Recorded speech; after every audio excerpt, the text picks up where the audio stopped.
and welcome to the Comic Conspiracy, episode 585 for the week of Monday, April 24th, 2023. My name is Ryan Higgins. Who else is here this week? Brock Sager. Kevin. And not Charlie or Toby. It's Lane. Lane's here. Thank you, Lane. Thank you for joining. Lane, yeah, I wanted you to be on because I know we had a topic from a few weeks ago. We've had some not normal podcasts the last couple of weeks, so I wanted to well, we had to do our infomercial a little bit.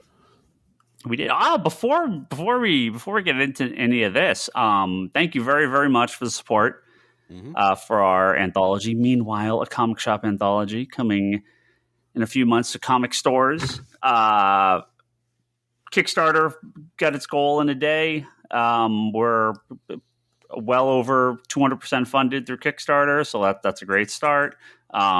Plenty of orders through the store, pre-orders through Comics Conspiracy and on Comic Hub, and I've already had multiple retailers all not only back through Kickstarter, but also Comic Hub retailers tell us that they're going to do pre-orders through the shop. So a good start. We're definitely going to be out in multiple locations, not just in our own store. So although it's, we don't have like traditional distribution, we've gotten quite a bit of support already. So I'm super excited. I'm pretty good at distribution, so. Yeah, it's going to be. I think keeps going up. I'm like, It's going to be all hands on deck shipping for a few days. So I'll be there with you. I'll be like, everybody listen to me, nobody else. This is how we do it. I'll bring my German out. It'll be a fun time shipping and packing all that stuff. In the middle of August, in the middle of the warehouse with no air conditioning. Maybe we'll move it to the store. Where there's nice air conditioning. Forgot about the warehouse in the summer. It gets a little warm. It gets a little warm on the inside, but it's okay. And then we'll ship all night when it's a little bit cooler. Yeah. Got a few more pages in, so we are almost done. We start laying out this week. I mean, we've already got like the layout, but like we actually like finished putting all the finished artwork together and prepping the files. We've talked with the printer and shipping logistics, and we've got a couple interviews coming up. We had a couple go out. We had one go out already with Fanbase Press. Oh no, that's coming up. Yes. Sorry, we put the thing that's coming in Friday, correct? Kevin, Friday. When's it running? Yeah, Friday, right? No, actually, I believe it's going to take the place of Between the Panels this week on Wednesday. Oh, okay. So okay, cool. You and I will be appearing Wednesday and Thursday this week. Yep. So we got a live stream we're doing on Thursday. Wednesday Between the Panels. I know we had a couple Kickstarter focused articles that went up Friday, mentioned us, and quite a bit of support. So great start. Nice. And where are you going to be live streaming? On Comic Art Live. Oh, Comic Art Fans Live? Okay. Yep. So we'll have that up on social media. I'll send links out for all that and everything. When we go live. So there's that. So that's great. Specifically why I wanted Lane. I know Lane has a couple questions about this, so I figure a better way to talk about this than have him on because he's paid a little bit more attention to this. But a few weeks ago, a very large announcement happened for the comic industry. There is a new publisher in town named DSTLRY, or DSTLRY, because no company can have vowels in their names anymore that aren't wise. This is by basically the two former heads of Comixology, David Steinberger and Chip Mosier, who I talked to Chip a number of times when we were doing Comixology sales through the store website years and years ago, pre-Amazon buyout. And when this article went up, I think pretty much immediately everyone looked right past the giant list of amazing creators right to the big part of the article talking about their digital services. And we'll between this whole conversation, we'll kind of get into every aspect of it. But I think that's where I kind of wanted to start with this, because it's not just digital, right? This is a physical print medium. Yep. They're going to have print comics. They have not said how it's going to be distributed or anything like that. They're talking about 48-page prestige format, perfect bound books. They said like DC's Black Label, which I don't know if that means the size or just the. Yeah, I was under the impression they were going to be the larger size. Yeah, when they said larger, it was unclear. They did not specify specific like print size if they meant more than 30 pages. So larger as in page count, or physically larger. If they are all the if they're all the DC Black Label and the occasional Boom and Aftershock, the magazine size. Because Forged came out. What's that? Image does it occasionally too, where like Forged was that magazine size. And it's just a magazine. It's just magazine size. That's what it is. But they're prestige format, so they're square bound. It's perfect bound. Not perfect bound. Perfect bound is what they call it, where it's not a staple. It's like a glued spine. Yeah. So they have an absolute all-star list of creators involved. Scott Snyder, Tula Lote, James Tynion, Junko Mizuno, Ram V, Mirko Andolfa, Joel Jones, Jock, Becky Cloonan, Ryan Azzarello, Elsa Chartier, who's doing Love Ever After, Stephanie Phillips, Lee Garbett, Mark Bernardin, Jamie McKelvey, more. I think a couple other people got announced. I can't remember who else got announced. So that's great, right? There's my concern is always a little bit like, what is the point here? Just to pitch movies and churn out IP for movie pitches and TV pitches? Which maybe it doesn't sound like it. In their interviews, they say no, but that's always kind of in the background of a lot of people's minds these days. But that's okay. They're very good comic creators working on these books, so I'm less concerned about that. Where I start to get confused and concerned is their digital offerings, because obviously they come from Comixology, so I think a lot of people assumed they were just going to offer a good version of digital comics like Comixology had prior. Instead, it all seems to be focused around drop culture and limited edition digital items and a digital storefront, which you can buy and sell digital goods, including just the comics, back into their own marketplace. Of course, every red light is flashing, every siren's going off, blockchain, NFT, crypto, all the warning signs. They said no. They said it's not this. It's an internal system. It's not an open blockchain. They have internal ledgers that are gonna, figure out ownership of digital goods. But just like every alarm is going off in my head of like, man, just like, I'm not against digital stuff. I play video games. I have spent. You don't want to know how much money on pets in a World of Warcraft and in DLC for games and just digital versions of video games, and I'll buy music, buy that stuff on iTunes, so like I'm not against that at all. But if when the whole point is limited edition, sell back into the marketplace, that's where I start to get like, what's the point? I got here? some trump cards for you, Volume 2. Yeah. Like, is the point to sell your products digitally so consumers have multiple ways to buy it, or is your point to make people feel like they're missing out on these digital goods, and then they're only buying it in order to resell back on the market for a game of hot potato where that person buying it is buying it cheap, what they think is cheap, so they can turn and resell and flip. And every and part of this is every time something sells, the creators get paid, but I think the company also gets paid. So you're just hoping for this flip market of speculators and not actually selling to customers who want your product for what it is. They want it for what they can resell it for. Which is pretty much NFTs. Yeah, exactly.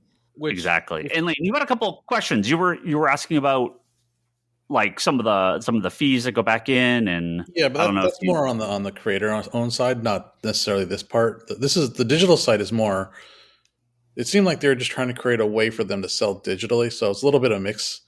It's just that they opened it up to saying that they would be open to NFTs if the creators decided to do so. But yeah, it's a very mixed bag, and I'm not sure how they're going to handle that, and like what platform are they going to use, and their own.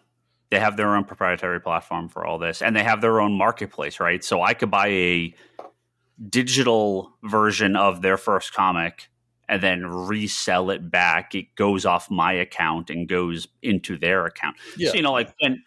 So, for video game reference here, Diablo 3 is a new Diablo game coming up pretty soon from Blizzard Entertainment. Diablo 3 came out a while back, and one of the things it launched with, or not, did it launch with it? It was maybe right after it came out. They had an auction house. They basically had something where you could get items in the game, sell it on an auction house, which is fine. This is something that happens. But you could also pay real money to kind of convert to gold and to buy this stuff. And it just like completely ruined the experience of the game. And other places have done things like this, although not like this is the only one. But it wasn't about playing the game. It was people were spending real money on all these digital goods that sort of made everything kind of worthless. You have so many video games, mobile games, where it's just, they just want to get the whales to come in and buy all the crazy gems to do the thing, to play the game. And well, the problem is it breeds a whole culture of people willing to farm the items to make a living. Yeah. But you can play these games without doing that. Yeah. You cannot read their digital comics without being part of this limited edition drop culture, day one purchase, buy as part of, I can't go in 6 months down the road. Oh, I hear this book is cool. I'm going to pick up a digital copy of the book. What do you mean I have to pay $85 on some website for a reseller copy of a digital book? What? Like, it's like, boy, they should never have mentioned this up front, because it's the only thing anyone talks about the company. They should have buried this in a press release the week prior to it launching officially and never have mentioned it once, and let people just find out, and they can deal with it if they want to. But I love the product speak, the quality of the book speak for the company, because this is the only thing anyone is talking about when it comes to this. And it just feels off. It doesn't feel sincere. From what you're describing, it's even if they limited it to, we have 100 digital comics for issue 1, right? I believe it's the first week. If Lane or Kevin, if you guys remember, I believe they said it's like they'll be available for a week and then they'll be taken off. I believe is what it is. Okay. It wasn't restricted to comics. No, they're going to have like other stuff too. They're going to have like print art and prints and like you were saying something like people like creators animated GIFs or yeah. But who cares about that outside? I mean, you're in this closed system. What do you do with it? Yay, I got this sticker on this website. Yeah, exactly. That's the part. What else are you doing with it? Well, I think it's partly moving towards this isn't for what we would like. We look at this and red flags are going off, right? My son would look at this and go, "Oh, I wish I had gotten that comic for my collection back because I didn't start right away." Right? Because he plays Fortnite, and so they don't have there's older skins that he can't get. Right? Even though stuff rotates in Fortnite all the time, But see, but the reason it's different for video games is because that is actually something that you are engaging with. You're engaging with, yeah, and using, and you can play Fortnite without anything. Yeah. You don't have to have a single skin. You can play Fortnite for a million hours and never pay a penny. That mentality that they're trying to snag. Oh, of course. It in this kind of it's this and to me and you like no. They say it's why would I buy no? They say in the press release. They say in the press release. They say in their original announcement. We are leaning into the sneaker culture and drop culture and limited edition. But we're going to do it towards a digital market. Yeah. And I'm like, no, nobody cares. The digital market. Nah, dude, just saying it. It's like the digital market is not like, oh, I have this on my computer. Look how nobody gives a shit. Nobody cares. Like if somebody came up to me and said, "Look, I have this monkey NFT," I'd be like, dude, you just wasted money on nothing. Like, well, right. So there are plenty of people that have bought little dangles in like Call of Duty. No, I don't know if it's Call of Duty. I don't remember. I forget what game it was. Someone just spent like $80,000 on some gun. I can't remember what it is in one of these games. And I'm like, but at least like you kind of, I'm more okay with that because it is a thing you are using within an existing product. A comic is just there's nothing. Well, it does nothing there. And then you don't like you're not. It's not even like eBay where I'm selling a comic to somebody else and eBay's taking a cut. They're even taking they're taking more of like if you resell it, that's great, but if you resell it for $50 more, you're only going to get $30 out of that 50. Well, I don't know what the percent is. I don't know what the breakdown is. That was just because creators and paying them or whatever. But it's like, yeah, like the creators get paid some percent on the back end. But it just, for every sale, which creators don't get sailed when people sell back issues, right? Okay, like I understand. Like it's an interesting idea. I just don't. Yeah, I think the big problem is that they should have waited to have the back end system up and running so that they knew how to answer all the questions. Because I would say that there are some cases where I think it could be interesting to see if it does get used. Because like I know some local people from friends that created Gaia Online, for example. That's kind of similar, where basically people are getting items and they're paying to get these unique items. What the items do is they create custom avatars, and it's just a forum. It's a web forum, but everybody gets little custom avatars. But they all fight to get these special items to add to their avatar. Things like that to make themselves unique, I can understand. People will pay money to have I don't know, like Scott Snyder's T-shirt on their little avatar on the forum or something. But that's up to them. But this is the kind of thing that they need to tell us ahead of time what will be available and what it's useful for. Right. If you want to go in and support the company and you're in their ecosystem and you're and you want to go in and buy the products and buy a little digital avatar and stuff like that, I don't really care about that. I'm just confused at making their primary product a limited digital product when you're trying to push the digital ecosphere as your sort of like hub, right? I think the physical comics are kind of a secondary thing. That's what it seems like.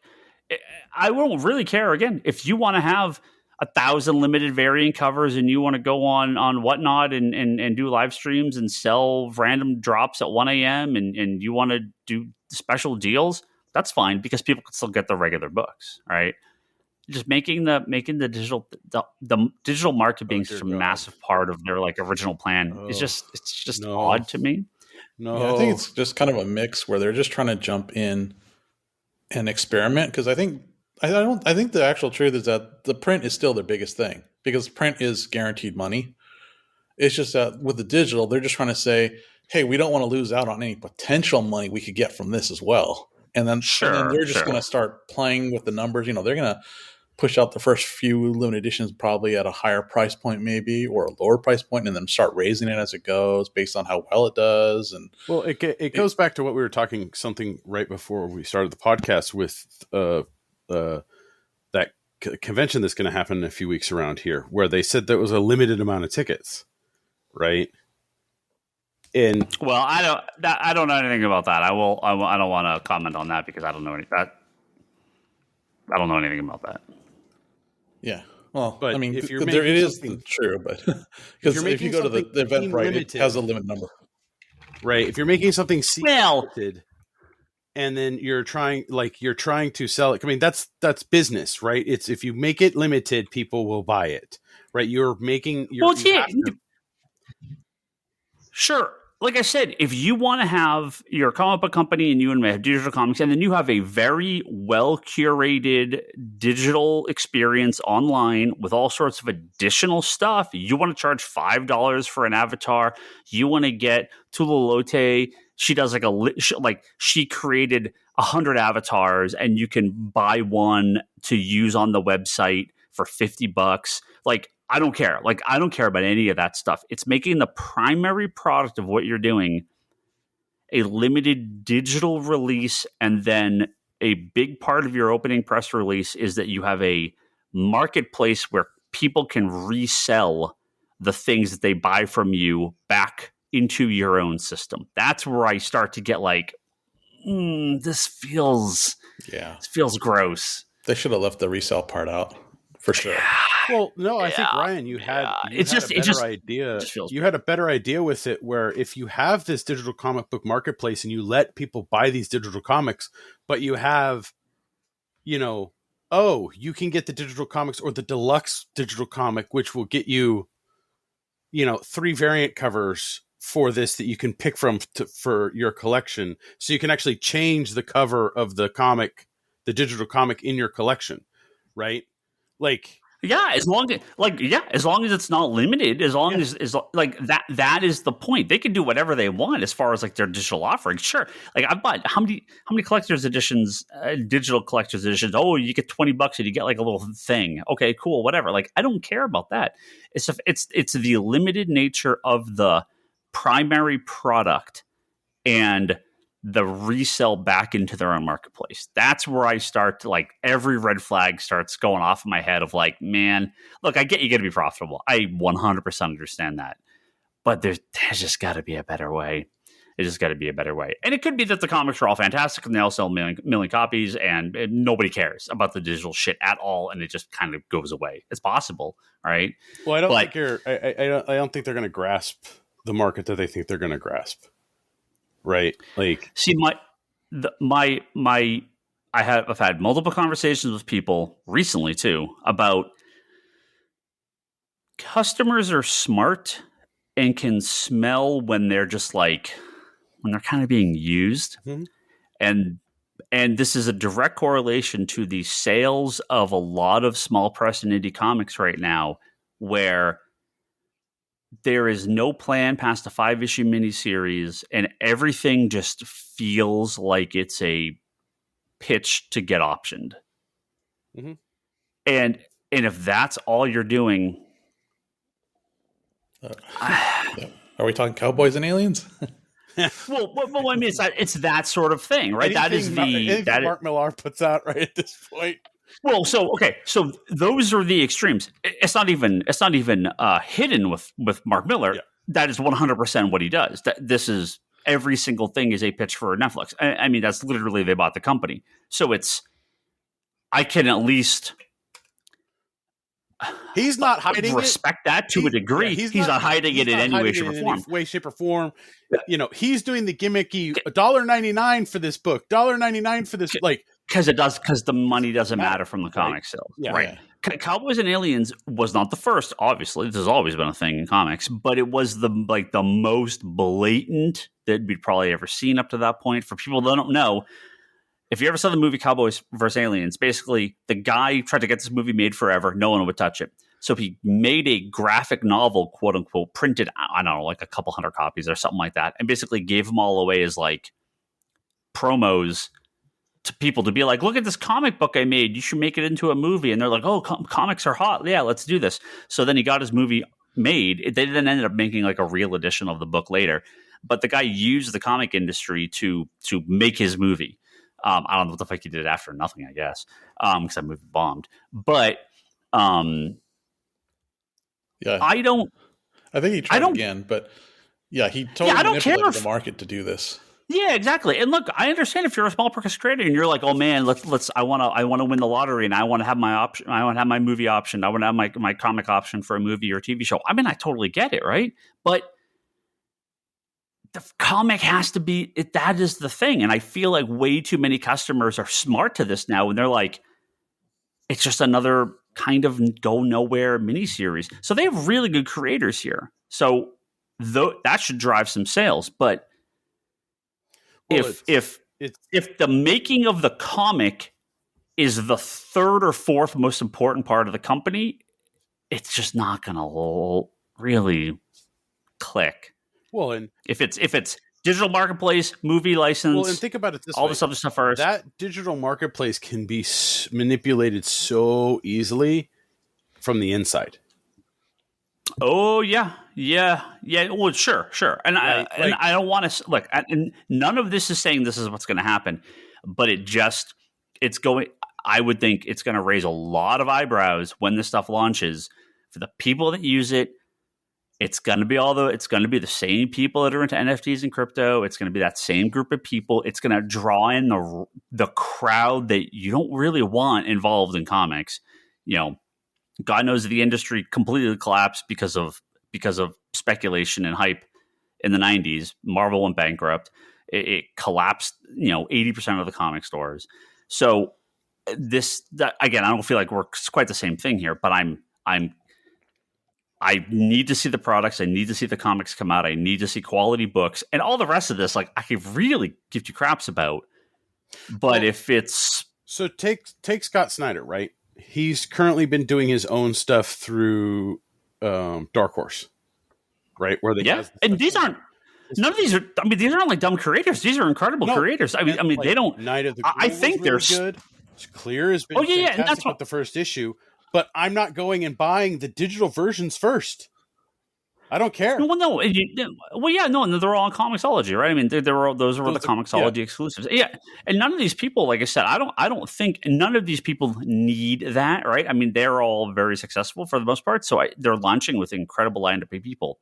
I'm less concerned about the product we'll receive and what's going on in the back end because it just could collapse very quickly. It could become there could be some question on the legitimacy of sales and purchases. And, eBay, there is a trust to a degree that the prices aren't being manipulated. There are people that can go in and fake bid and overbid on their own stuff and yada, yada, yada. But eBay has they have public facing. I mean, we've had this in the comic book industry, right? Where look at the Amazing Fantasy 15, right? Like the first appearance of Spider-Man that went from $100,000 some dollars to $3 million, right? Like the jump was. But those are no. I mean, no. Amazing Spider-Man. No, the comics have never. There are times where things have happened, but there is no. Those comic prices are real. You may be thinking of the video game market a couple of years ago. Well, that was about the same time. No. Spider-Man, no. Comics had forever. Spider-Man did not jump from 100,000. It hasn't been 100,000 in 25 years. No, Spider-Man did not make that same sort of jump. It jumped. It has definitely jumped in recent years, but the jump was not that severe. Spider-Man, I don't know what the highest. I mean, I know it's broke 1 million, but they're not. It's not that same level of. It's COVID hype. It's COVID money jump, but it's the sales are legitimate on most comics. Some people have questioned some of the pricing on Heritage because they have the buyer's premium and the seller's premium and all that type of stuff. But as a general rule, auction houses get more money because the people involved are at a higher level, and so they're willing to spend more for the guarantee of the auction house. Where eBay, you still have the potential for fraud and problems with selling faulty product. It can happen with an auction house, but you're a little bit safer. But the video game market was completely manipulated by a group of people, and the prices have absolutely crashed back down to earth on the high end video game market. They tried to manipulate the graded video game market, and it didn't take. Comics have not had the same sort of manipulation because there has been a back issue market for as long as there's been a comic industry. The value of video games is only something that's exploded in more recent years. None of this is negative against the creators involved. I think they all think this is great, and I have no problem with them being paid on the back end for digital goods. And there's a lot of good stuff in here. There's just this giant alarm going off when it comes to the digital market and their limited edition digital drops and everything. And I hope it just is something that's being looked at way too much right now. And once it all launches, nobody cares. And the books are great and that's all that matters. So that's sort of where my head is. And I hope that ends up being the case. Yeah. Just look at the NFT crash of the last few months. And you haven't watched the latest, what is it? John Oliver. Oh yeah. Well, yeah, sure. Covered a lot of that too. Mm-hmm. Yeah. No, the potential. Yeah, the potential for fraud and this is all big, news. We've heard about this stuff in the last year or so. But yeah, no, the potential for fraud and abuse in a closed digital marketplace is severe. So just if you are all in on it, just be aware. Think about why you're really buying this stuff. You want to go to the casino, cool. That's fine. I have no problem with that. Go gamble, have fun, like whatever. Just be smart about it. That's all I'm saying. Because you could end up with nothing. Speaking of ending up with nothing, Comixology is making the news a little bit. Make the news again because the Comixology app, the Marvel app powered by Comixology is shutting down. Did anyone here actually have the standalone Marvel Comics app? Nope. Kevin shaking his head. Brock got up. Brock didn't have it. Marvel Unlimited, though, you guys, because I have Marvel Unlimited. You guys ever get Marvel Unlimited too? Their all-in-one digital. I've used it on the promo periods and stuff, but I don't have it ongoing. So the Marvel Comics app was their app where you would purchase comics individually, powered by Comixology. The Marvel Unlimited was the all-in-one Netflix style. You subscribe monthly and you read comics digitally, and you don't pay for anything specific. You have access to everything they have on their service. Well, since Comixology is going away, so is Marvel Comics, the Marvel Comics app. So that is being shut down.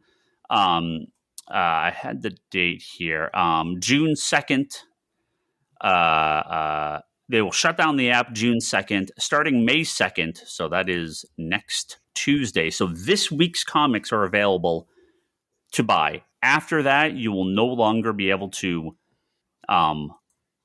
buy comics through the Marvel Comics app. And then 1 month later, the app will be delisted. They are, however, and I think this is more than fair, they are moving your account over to the Marvel Unlimited app. You can access everything you've got up to this point on the Marvel Unlimited app. And then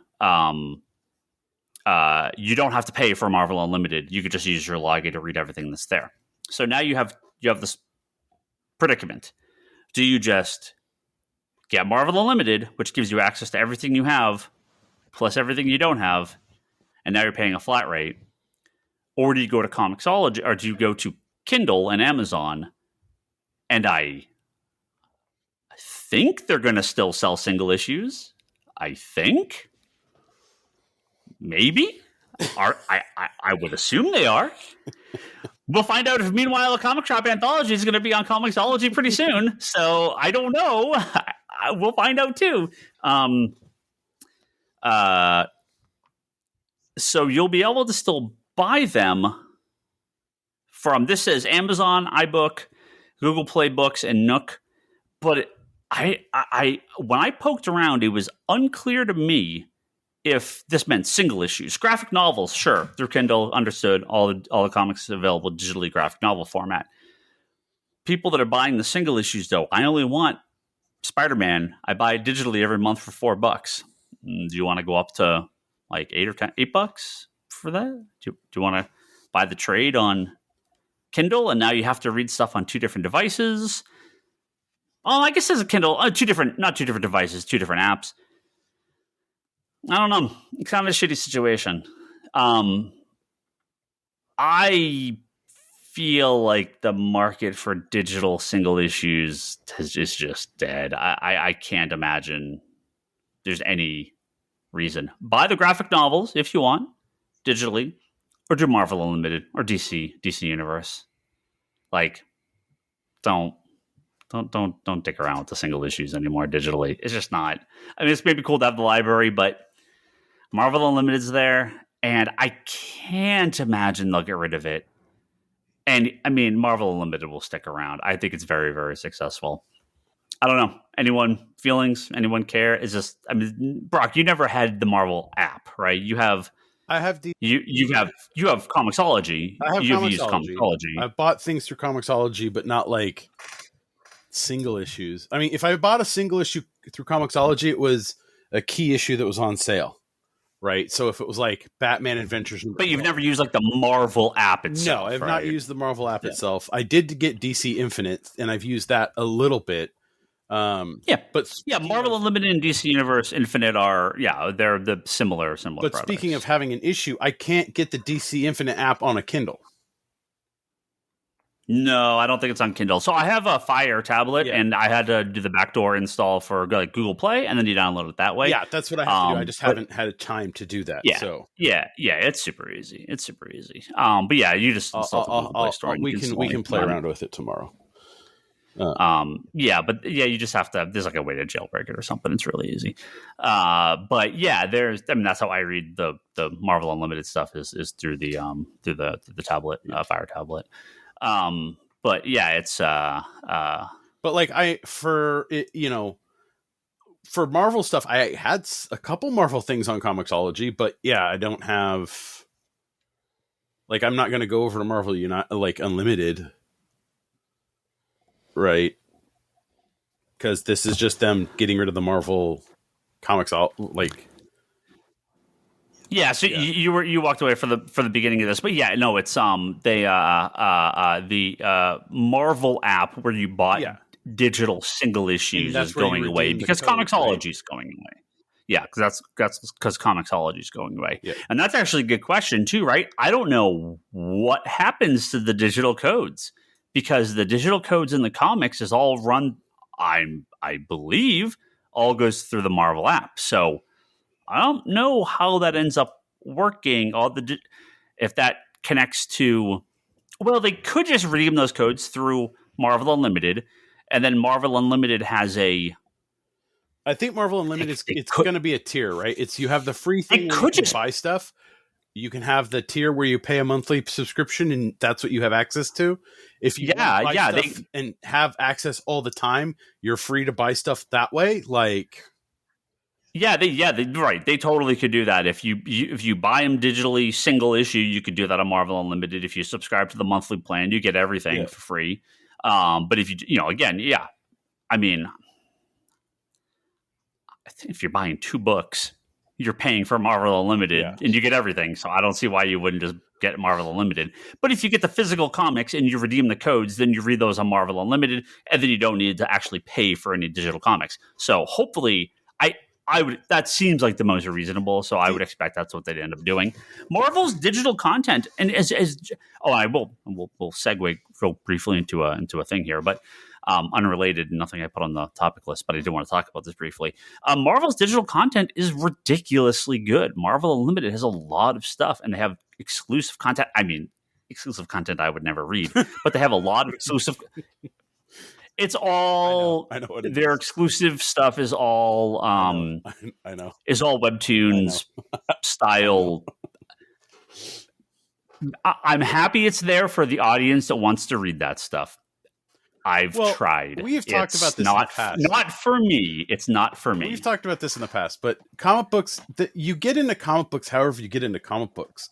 Like it's like a freeway. You get on at whatever ramp you get on at, right? If the digital comic market is there, just have it there.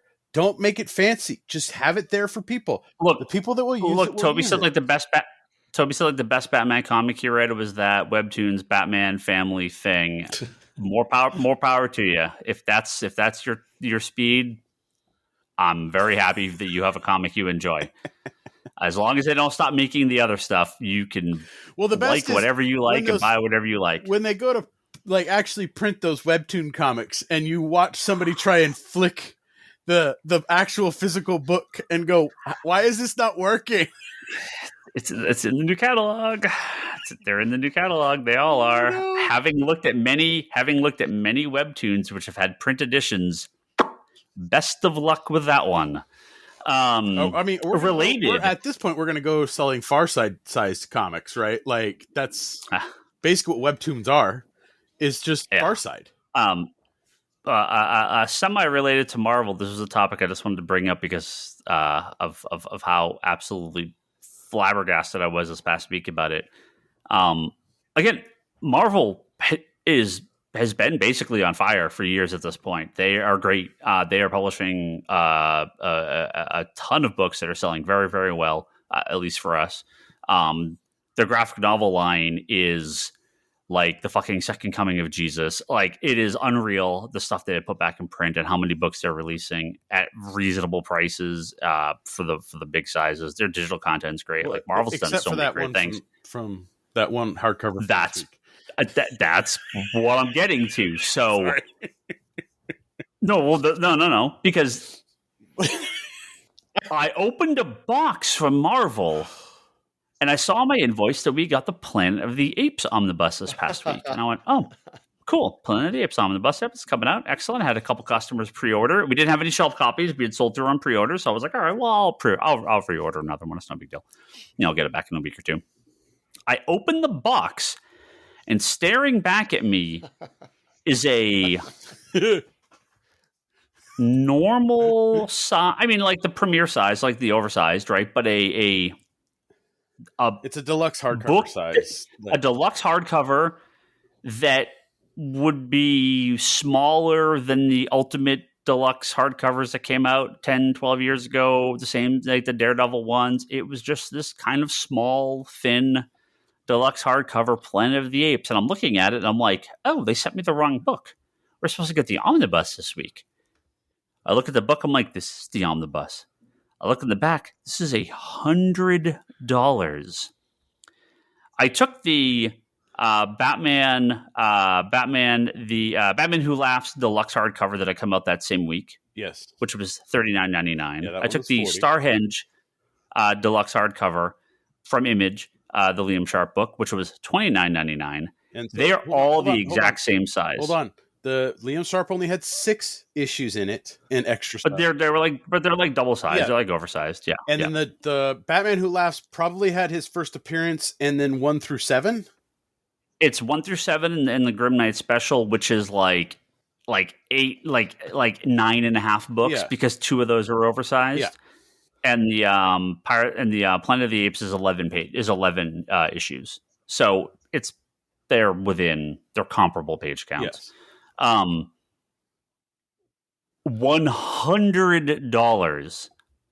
I contacted my 2 customers and I'm like, I can't sell this for you $100. I'm going to sell it to you for cost, and I'm never going to order this book again if you're okay with that, because I've never been so shocked at the price of a book. Marvel. I took some hardcovers off Marvel's shelf. They were $125, and they were like 5 times the size. Some of those Marvel hardcovers were like 1,000 pages or more. Yeah. They're like 1,200 pages, and they were like $125. This was like what? Like 250 pages, and it was $100. It's like unreal. I had a customer come in and ask about it, and I explained it to him, and I showed it to him, and he's like, "What?" He's like, "I thought it had like the magazine and all this stuff." I'm like, "No, it's just the original miniseries. It's 11 issues, or the original series, 11 issues. This is it." He's like, "Oh," he said, "No, thank you." I'm like, "Yeah, no, I wouldn't either." So I don't go on like the omnibus forums or any of those Reddits or anything like that, but I have to assume they were just tearing this thing apart, because what a miss. Marvel has never ever done this with their omnibuses, or they've had a couple that I was like, that's a little bit small, but it's fine. It's close. Like, okay, this is a little on the thin side, but it's all right. It's got a lot of stuff. The price is reasonable, and some of them have been incredibly reasonable. This, holy hell, I don't know what the hell is going on here. Maybe they accidentally had the Kickstarter model for charging, because that sounds like the Kickstarter price, where you would get like extra prints and signed things and like. Yeah. Well, I thought like, oh, is this like the Fox tax or something like that? Like, is there some like old residuals that they still owed to the movies, and they got to pay Charlton Heston's family or something on this comic? Like, so bizarre. Well, and the thing is like, you're not going to reorder it. Did you talk to any other? Oh, hell no. Did you talk to any other retailers about what they're? No. I didn't ask anyone, but crazy. So what you're telling me is I can't order the non-player omnibus now? $100. Watch, they're going to release the Epic Collection. It's going to be like $75. Yeah, the Epic Collection should be like $20. One comic thing to read, and then I'm excited. I got a comic story to talk about it that I'm very excited to get Kevin Sharp's live on the air reaction to something that dropped shortly before we recorded this podcast. Always excited for Kevin Sharp. See, the problem is, Kevin, you gotta give it to me. You gotta like turn it to a 12, and give me that But you don't want Kevin, wake up. Let's do this. You gotta Toby it. You gotta go like, you gotta Bryce it. You gotta what? You gotta like start screaming at that. Genuine though. You gotta get excited. Like, woo! Bryce, like that's how you gotta do it. Bryce was performing. What? That is Toby. No, yeah, that is just Bryce and Toby. There's no performance there. That is just them. I did want to talk real briefly, because we got the big press release last week for Night Terrors. This is DC's big giant crossover for July and August of 2023, and kind of questioning their release schedule here, because I'll tell you what we are doing. So Night Terrors is crossing over with basically every book from DC, which is great. Like, we haven't had like a line-wide crossover in a while. I'm not against them as long as they're, not regular, but yeah, do it occasionally. Like, every couple of years. We can do it with another Convergence. Well, but that's what they ended up doing, right? So all the DC books, not all, the vast majority of DC books are on hiatus for 2 months in July and August, and being replaced with these Night Terror books. So it's a big. I won't go into the whole story of what the books are, but Brock is holding up the checklist here to our screen. Holy audience. Shit! To quote Ryan Scott, audience, look at your MP3 player, so Brock can show you the checklist. So it's all about these characters getting stuck into like their most horrible nightmares, and so it seems a fun book. Josh Williamson's writing the main miniseries that it's going to tie into, and all these books are to tie into it. So that's all great, but they are on hiatus for 2 months, and these 2-issue miniseries are replacing them. And in a decent amount of cases, the books are actually by the regular creative teams, or at least appropriate creative teams. They're not by nobodies, right? Like they're actually by like the regular DC creators for the most part, and people that have done the regular books. They're flip flopping some of the creative teams around, but they're all by regular DC writers. So through Comic Cub, at least, we actually went through and I believe on the back end, DC's data files did the same thing. They actually did attach these to the main books. So we're kind of like point one-ing and point two-ing them. So if you remember in the past when this has happened a couple times with Marvel and DC, where they put these kind of like filler issues in between the main series. It's called Action Comics Action Comics number 1000 dot KT. So it's like Batman. It's going to be like Batman. This would be what 902 or something like, or Detective like 902 or whatever. No, Batman Detective will be like Batman like 136 because because the 900 is like a special. Batman 136.1.2. So like we're gonna actually, they are connected to the main series, and we're gonna have people just pull for those. But I doubt it's kind of a weird, like DC hasn't done one of these big crossovers, and I figured this would have been like the time to do it. It's been years since they've done one. So yeah, I wouldn't like them doing a 2-month crossover in the main title that you were reading. I'm like, okay, cool. Like just make it that issue number and put Night Terrors on it. Like just make the dress look cool. Right? Like yeah, they just yeah. I think they can. That's how they should have done this. I don't think sales would have been bad. My fear when they pull the stuff out as a retailer, my fear is that customers look at this and go, "This isn't important," right? So whenever Marvel does these like crossovers, they don't have a crossover to X-Men and Amazing Spider-Man and Fantastic Four. They have their own miniseries, and they sell significantly worse than the ongoing book. But the ongoing book isn't affected by the crossover, so it's kind of is good and bad. But if you're going to full on replace the ongoing books with these books, just put the crossover in the book. Like, I don't get it. Well, it just looking at this ginormous checklist, which by the way takes up 2 pages, smack dab in the or 2 pages of a comic book. The full event checklist is 46 comics. Yeah, so it's a good chunk of their line over 2 months, which is about right. And then the only stuff that's mainly Night Terrors is First Blood, Night's End, and then 1 through 4. So it's like they're doing an Alpha and an Omega, right? Yeah. It's like a 6-issue mini. Yeah. I think one of the biggest things, at least from my perspective on this, is, and we just came out of Lazarus Planet, which was horrid in its presentation. Like, I disagree. I've read them all. I liked it. No, horrible. There was just an anthology of a bunch of things.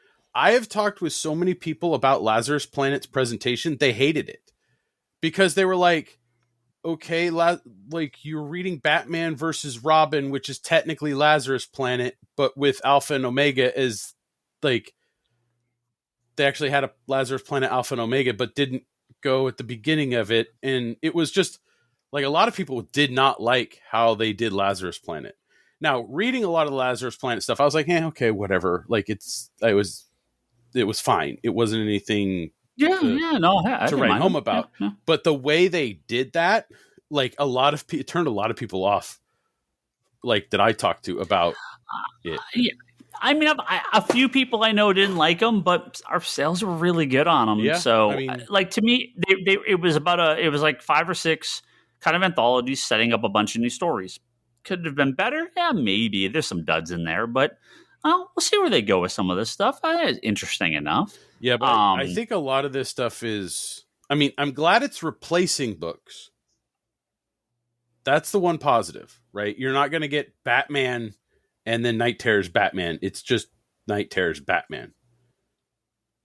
But that's what I mean. If you're not going to have the main title, then don't replace it. Just put it in the main book. Yeah. You put it in the main book, or you have both. Dude, they could 100% have both, and no one would care. I would fucking die for DC to be like, 2 issues of Batman a month, 2 issues of Superman this month, 2 issues of Flash this month, 2 issues of Wonder Woman this month, a lot of people would have bought them and would have doubled their revenue and not interrupted the main stories. I don't think it would have affected anything. For like a one-time thing, yeah, I don't care. You can't do it every month, but like, yeah, for like a one-off, I just think it was a mistake to pull them off in their own miniseries. From a data point of view, see, here's the thing. The correct way to do it is from a data point of view. These are separate miniseries, completely separate order codes, item codes, all stuff in the back end that connects series together on our point of sale systems. It should be separate, but they shouldn't have been this in the first place. So the best case scenario is they were just in the regular issues. What ends up happening on our end is we have to make the decision. Do we make them fake copies of regular issues and give them to people? Or do we contact every customer for every book and say, hey, let us know if you want this? Because the amount of people that will say yes will be significantly smaller. If we just give them to people and say, here's the regular 2 issues of Batman this month, they're part of this Night Terrors crossover. Like 99% of people will take it. And then an additional like 10 or 15% of people will buy it because it's part of the crossover on top of it. So for me, the biggest mistake would be keeping them as like their own separate thing and then just asking people, hey, you want to buy this? It's like, no, if you're subscribed to Batman, we're going to give this to you. There's no obligation to take it, obviously, but no one's going to pass on it because it's the regular issue, because they're just the regular issues of Batman that month. Like they're just, so it is tough though, because there's a couple books that just started, Superman, Titans, that these are interrupting. They're 2 issues at the Titans and it's taking 2 months off. Hey, didn't we have something? Didn't we have something? Oh, wait. Odd. That was what they did during 52.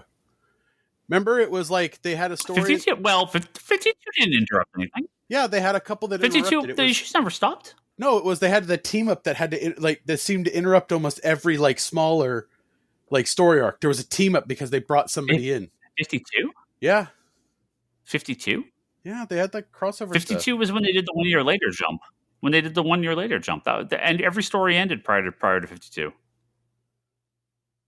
Everything went to 1 year later. You think of something else? New 52. Huh? Oh, New 52. Yeah. Well, there was like I think a couple books, maybe 1 or 2 that sort of got like oddly truncated, but they knew it was coming. Like and then Batman. Batman affected a couple things. Even like Tom King's Batman was affected by that Monsters one. Yeah, the monster thing. Yeah, but that was just a crossover. I mean, but like, that's just a crossover. You just take that out of the book. It doesn't affect anything. It's just funny to me. He didn't do those issues, right? No, they weren't Tom King. I think they were. I think they were Josh Williamson. Yeah, I can't remember who did those issues. Yeah, I'm not saying good or bad. I'm just saying that you don't have to read those issues. Yeah. No, I don't mind crossovers interrupting the main series as long as the creators have a chance to make that crossover either work with their story they're in the middle of or end their story prior, have the crossover, and then go on to a new thing. I think ending Batman for 2 months and replacing it with a Batman miniseries for 2 months is a big mistake. Unless it's like we have, this is an all-star lineup of the greatest creators of all time that are coming in for the 100th anniversary of Batman, and we're going to do this blowout special. Okay, that's fine. Sure, Detective 27, the special, and Batman 1000. If they get to Batman 1000, you want to kind of interrupt it with the special, like, fine, whatever. But for like a crossover, just put them in the fucking book. People will buy them. Again, if you're doing it like every 6 months, that's different. But like it has been years. Just put them in the book. But do you think it's because, like you said, the Titans is just starting and you're only getting 2 issues and then you're breaking, and then on top of that, this is an easier way to collect it, so that collected wise, you don't have that weird 2 issues of Monster Man in the middle of the Batman run. Oh, sure. No, and that's what I mean. Like they could, from a data point of view, right? How it should be presented to us is this is Titans 2.1 and 2.2. They are titled Titans 2.1. Night Terrors, Titans 2.2, Night Terrors, right? And then the collected edition just takes all that stuff, collects it all into its own little book, and then it's just like, collects Titans, Night Terrors, collects Batman, Night Terrors. You don't have to say issue numbers at that point.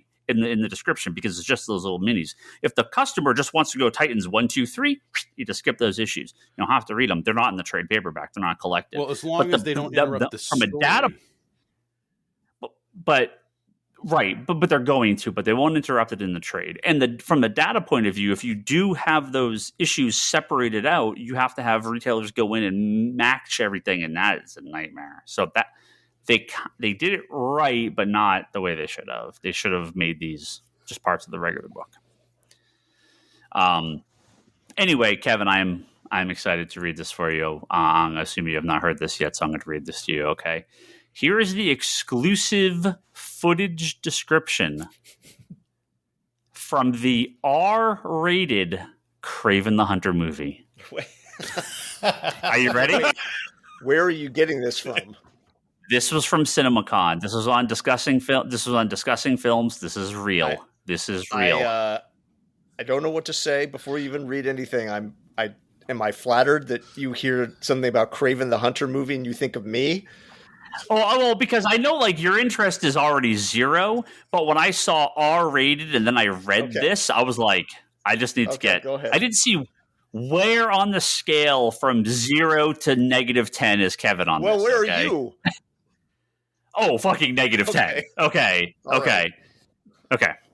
Sony revealed the first ever, and this is from Discussing Films. Sony revealed the first ever footage for Kraven the Hunter, starring Aaron Taylor Johnson. The trailer starts with Kraven stopping some poachers in the wild. This is confirmed to be rated R, as the footage really shows it, with Kraven killing everyone like an animal. He uses weapons, his hands, and even his own teeth, as he bites a poacher and spits out the blood. He also crawls around walls and pounces on foes like an animal. The main conflict is between his father, played by Russell Crowe, who was the one that actually raised him, in the way of hunter versus prey. The action features over-the-top gore, as Kraven uses all kinds of weapons, from spears to bear traps to decapitate and chop up goons. The footage teases a mysterious new character played by Ariana DeBois as well. So, for those curious, the comic actor. For those curious, a comic-accurate Kraven vest with the fire was briefly seen as Aaron Taylor Johnson pulls it out of an old chest. But for the most part, he's not wearing the comic-accurate costume in the footage. Surprisingly, he does meet up with another Spider-Man villain, the Rhino. A huge fight between the two begins as the former injects himself with a serum that actually turns him into a huge rhino monster, as opposed to being in a mech suit. The footage only saw his arm morph into a big gray rhino-like fist that did look somewhat comic accurate. Kevin. But see, okay, you wanted something like Bryce and Toby level, but I just don't give a shit. Like it's not a topic that would get me like. Who could get riled up by this? Who is out there going, Kraven the Hunter is my favorite character in all of comics, and they're ruining? Oh, I'm sure there's someone. It's got to be someone. Yeah, there's definitely somebody out there with a blue check mark that's a Kraven Hunter #1 fan. Good Lord. Is Paul Giamatti still Rhino? I don't know. Do you want to see Kraven the Hunter running around and biting people's faces off but they're bad guys, right? I guess. They're poachers. They're poachers. Hunters. He's killing hunters. Yeah, he is the hunter who hunts the hunters. See, I think what Kevin's going to do is he's going to take the money that he would spend on this movie, buy Disney Plus for a month. Always going to be zero. To buy Disney Plus for a month to watch the back catalog of Aliens and Predator and the Aliens versus Predator movies. But I've seen all of those. You would rewatch them instead of this movie. And by the way, that new Prey movie, new meaning last year, was really good. Yeah. I heard good things. Oh, I'm 1,000% up for someone just fucking massacring poachers. Like, don't get me wrong. I don't need it from a Kraven the Hunter movie. Here is your problem, right? This is a movie of random dude seeks revenge for killing his prize rhino.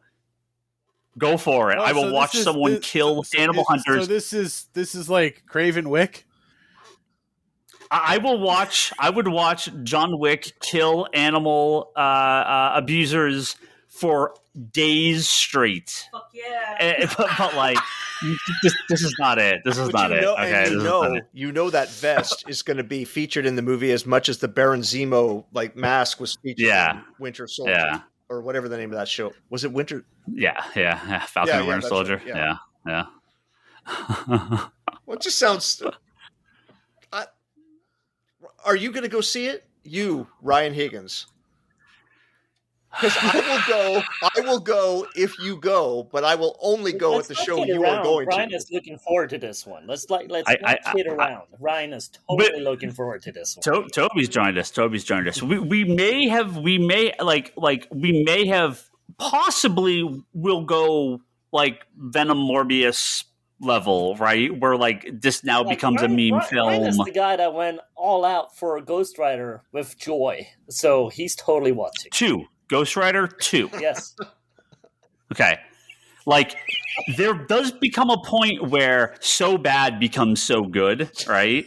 Like, Morbius did not reach that point for me. Venom 1 did, right? Where it's so bad it's good.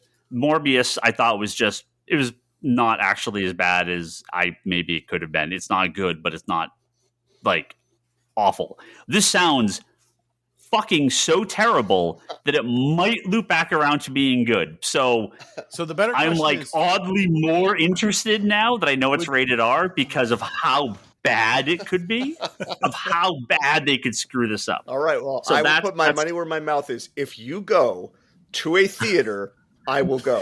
This is like a noon on Monday show for me, okay? Exactly. Like after it makes $8 opening weekend, I'll be there Monday morning. The audience, there's no Spider-Man in it. At least, but Venom is. You know what I mean? Venom is something cool to look at. Venom is cool, right? Nobody gives 2 fucks about Kraven. This is like nobody. This is like Spider-Man fans don't even care about Kraven. This is the level of Morbius because no one who doesn't read comics knows anything about this character. No. The 90s Spider-Man cartoon people will have it. Yeah, but I mean.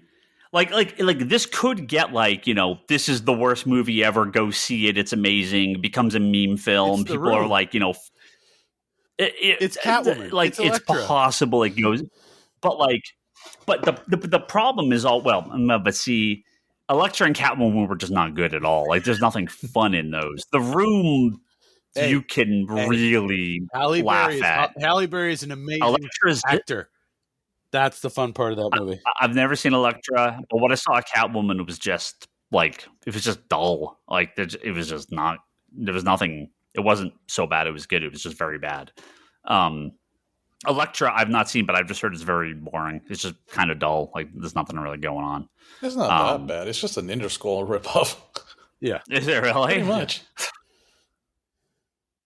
Huh. Exactly. It's weird, but it's true. Choice. Interesting. Now he's oddly curious about this. Now I love Ninja Scroll. I am. I'm assuming it's much less gory and rapey, but yeah, they got rid of the rape, obviously. But yeah, Ninja Scroll that was quite a movie. Yeah. I'm like. Oddly curious now, more so than I was, but it sounds just dreadful. Well, we'll see. We shall see. Toby, before we get out of here, I will ask, just because we were asking prior, I know you have definitely bought comics through Amazon, through Comixology. I know you bought a bunch of like the Marvel epics and stuff like that through the years. Did you ever get anything from the Marvel Comics app itself? Dude, I'll be honest with you. I don't remember either of those two things anymore. What? Yeah. You used to buy all the Comixology like sales. Yeah, and I never even looked at it once. Well, these are two different problems. Buying and actually reading, buying and using don't always go hand in hand. I legitimately tried to give this digital thing a shot. And beyond like just kind of looking through it, it just never. I think I'm Yeah. a paper guy. I'm just I gave it a good go. I really wanted to hey, sometimes I just read it on the freaking iPad, and I just it never clicked with me ever. Like I Yeah. tried multiple times. I gave it a go. Like when there was a fat sale, I spent some money and I think I just donated to the cause. To be honest with you, I don't even know what app. I honestly don't even know. I mean, if you're telling me I did on Comicology, I mean, I at this point I don't even know how to go into Comicology. Like I don't know where those digital Well, comics are, which was always my It's- main problem with the whole digital business to begin with. it's all in your it's all just on your Amazon Kindle app now. Yeah, So I never downloaded the Kindle app. Like I said, I'm generally confused about everything at this point. Is everything just gone? Like I heard there was some news for like people. well, yeah, that's why I asked. I wasn't sure if you ever actually got stuff through the Marvel Comics app, which was powered by Comixology, or not, or if you just got stuff on Probably Comixology. probably. I actually know this stuff. Yeah, maybe. Why is that stuff gone?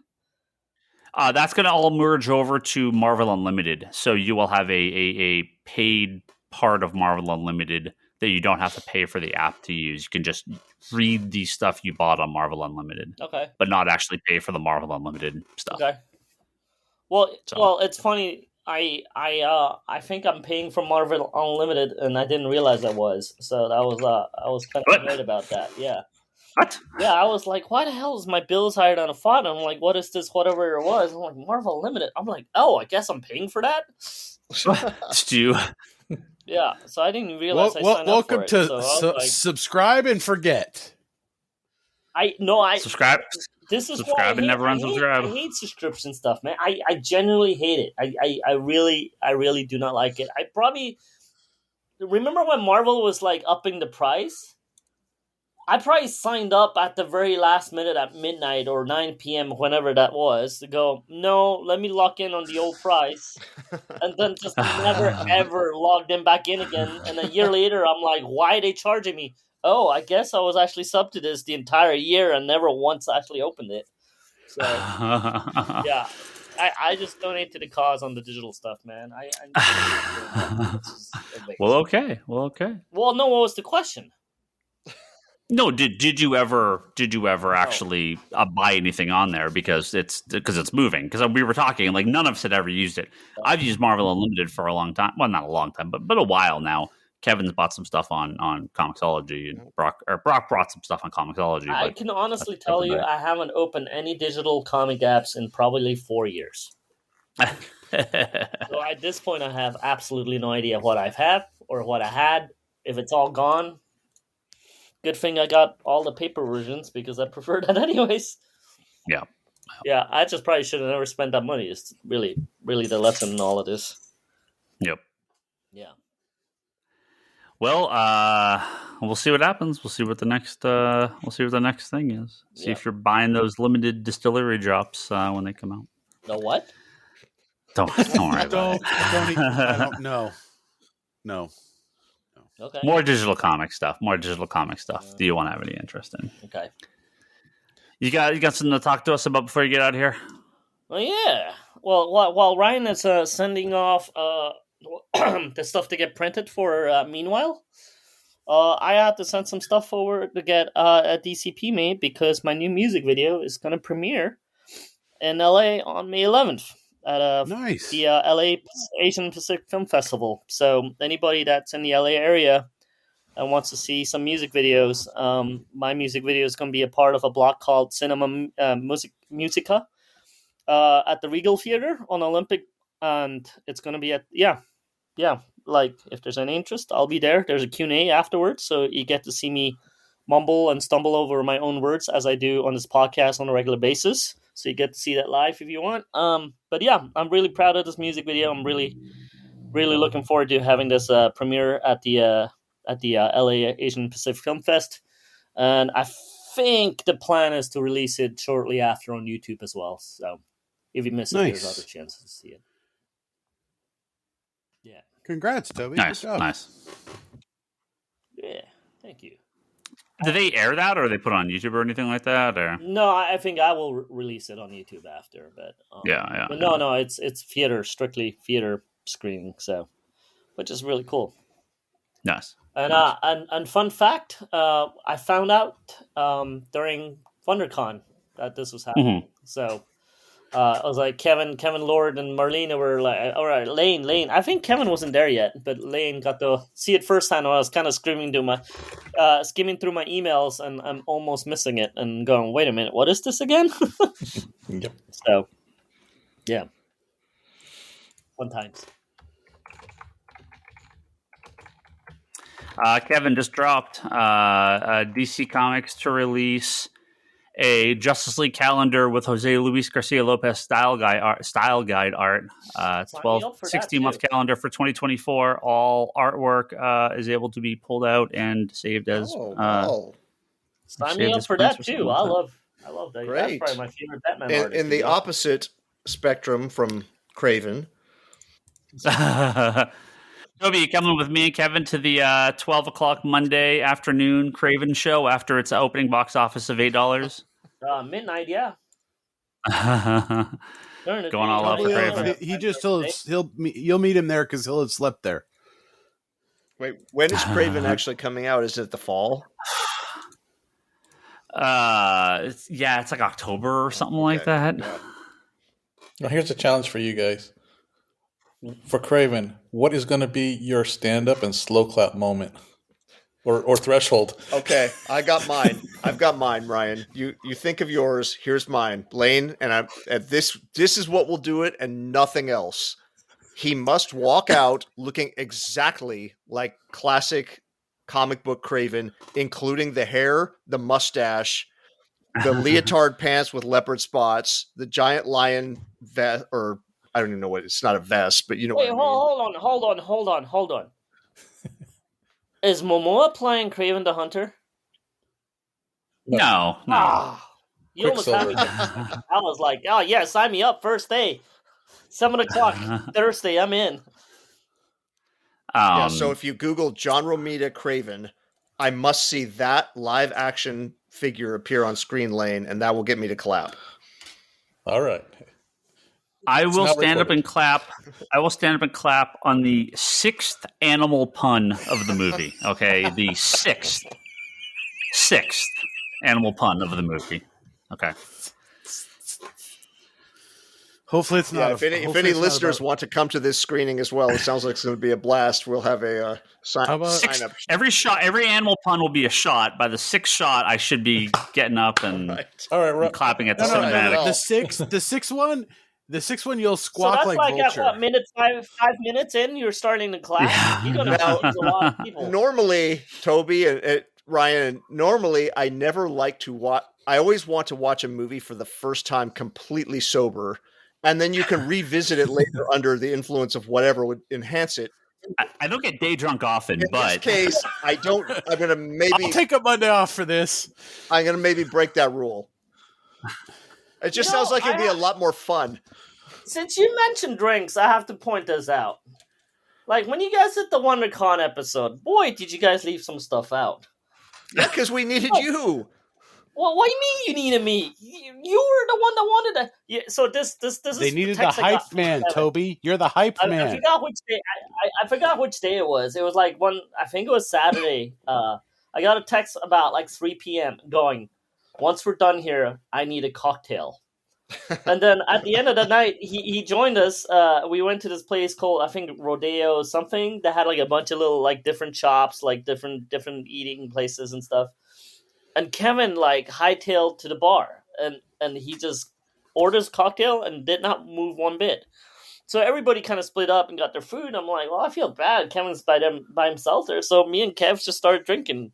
Like, you know, that was not a cheap night for drinks. That was like one thing after another. I kept looking. There's beer across the way. Kevin goes, no, I want my cocktail. Well, yeah, you can get beer anywhere, man. Huh? You can get beer anywhere. These were specialties of the house. Yeah, it's true. They were good. They were good. But also, technically, I don't know that I'd be going to cocktails for the noon showing of Kraven. I'm thinking along a different line than that. Oh, oh. Something You also harder. forgot to mention the night we went for tacos, where they served me so much cheese, and I was like, that's a good thing that Oh, the that's urgent care place is really like right across, like right next to it. For an odd reason, they were so packed that you actually park at the urgent care. I was like, well, they planned this pretty well in a funny kind of way. Like you eat your food here and you die, and then you just like roll up to the urgent care right next door to it. But yeah, it's you guys leave shit out, man. I'm a little surprised. I was listening to the podcast. I wasn't there for that one. Well, you're the one that decided to stay home for that night. That was the night you're like, Yeah. remember Kevin was in the room? He was like, "You sure you don't want to come out?" You're like, "No." I'm like, "All right, well, that's his decision. If he doesn't want to come, he doesn't want to come. That's fine." But that was that night. Yeah, we went to this like really cool taco place that had a giant ass line. That was actually pretty good, except for they weren't very vegetarian friendly. So I just ordered a whole lot of cheese. Like they had a taco that just came with a giant block of cheese. Yeah, And then I ordered a quesadilla, and then I also ordered a thing that was like a potato with cheese. It was like just cheese. It was like shit ton of cheese. And I was like, man, that urgent care is good that's there, man, because, tonight might be the night where they have to go there. Yeah. Anyways, fun nights. Con stories are never the same without Toby. Yeah. Well, but You bring the you excitement. guys were there for it, though. But That's Toby, I don't want to those are tell the the story of your tacos. That's yours. That's for you. Oh, okay. There's a certain something when Toby tells stories about going to con and all the shenanigans. That taco was Toby, correct me if I'm wrong, in my memory, it's a tortilla, like a corn tortilla, flat, with literally, it looks like a stick of butter on top of the tortilla, but it's actually cheese. It's like that one was actually pretty good. I actually really enjoyed that one. I should have probably had 2 of those. Maybe skip the quesadilla and the potato thing. The potato thing was a little I was like, why did I order this shit? But I was like, there's literally nothing on the menu I can order. And I was hungry as hell. That's not the best. That's the worst combination, is when you're hungry as hell, you get to the freaking thing and go, well, I can only eat these things, so I'll literally order just the things I can eat. And then it was just like a shit ton of cheese. But you didn't just chow down on chips and salsa? They didn't even have chips, Lane. Chips? Oh, okay. It was. See, I wasn't there. So I don't know. It was sliced cucumbers instead of chips. Yeah, I did. I actually did have to slice cucumber with the salsa. That was actually not bad. But it was a straight up like meat place. I think like if you're a meat eater, you like. I mean, I don't know, Kevin. Did you enjoy it? Did you like it? Yeah, it was very good. Yeah, but everybody who was there, I'm sure this is fascinating con talk, but everybody who was there, like the customers, it seemed like the go-to order was like the meats, is what the place seemed known for, was the meats. Yeah. But I was definitely looking at the urgent care that night going, this might be the night. You guys might have to roll me into there, get me back alive, and then we could go back to the hotel.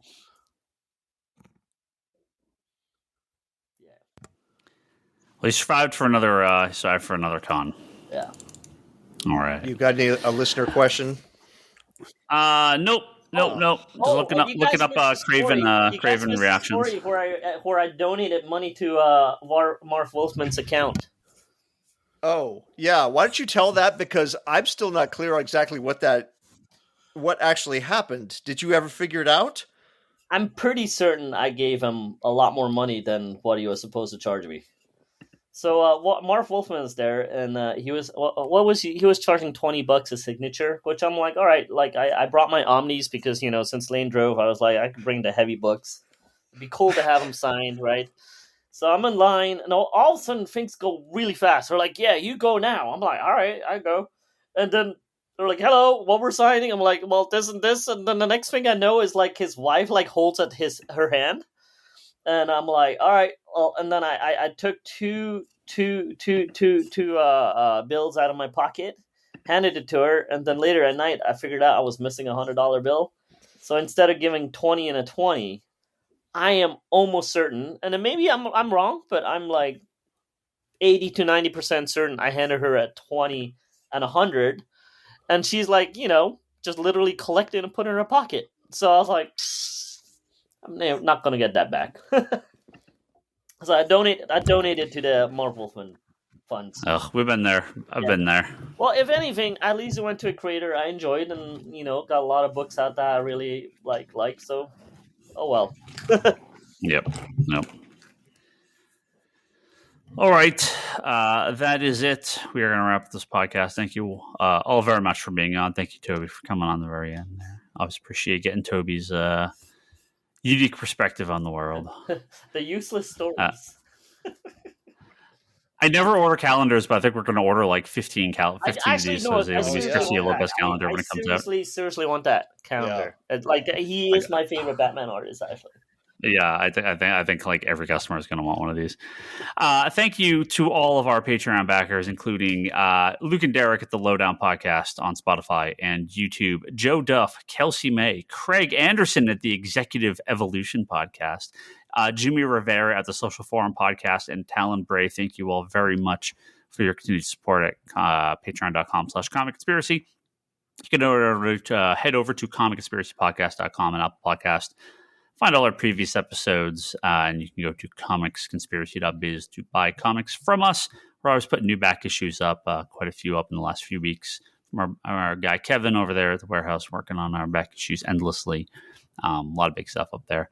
ConspiraBrock.com is where you can go find Brock's work. You can go to the listen to the Wonders of the Fourth Dimension podcast. It's Charlie's Doctor Who podcast. You can check out weeklies. You can check out Kevin's weekly interview series Between the Panels at fanbasepress.com. So you interviewed Jeff Johns. Who else? There's someone else up too. Shelley Bond. Okay, Shelley Bond. It was the week prior. Right. Former Vertigo editor. The Johns interview was definitely very good. LeanneHill.com. And Etsy.com/shop/Leanne Hill Art. As we find my wife Leanne's work. You could also find it at meanwhileanthology.com. You could find Kickstarter for the Meanwhile a Comic Shop Anthology.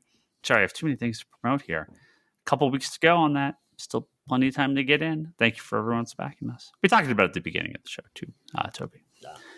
On Twitter, Ryan Higgins Ryan, Brock's Brock Sager, Toby's Toby XI, Charlie's Insanity and Chaos, Kevin is that Kevin Sharp, the store's Comics Con store, and check out Geekbox. Should have a new episode up next week. No mention of Just Comic News.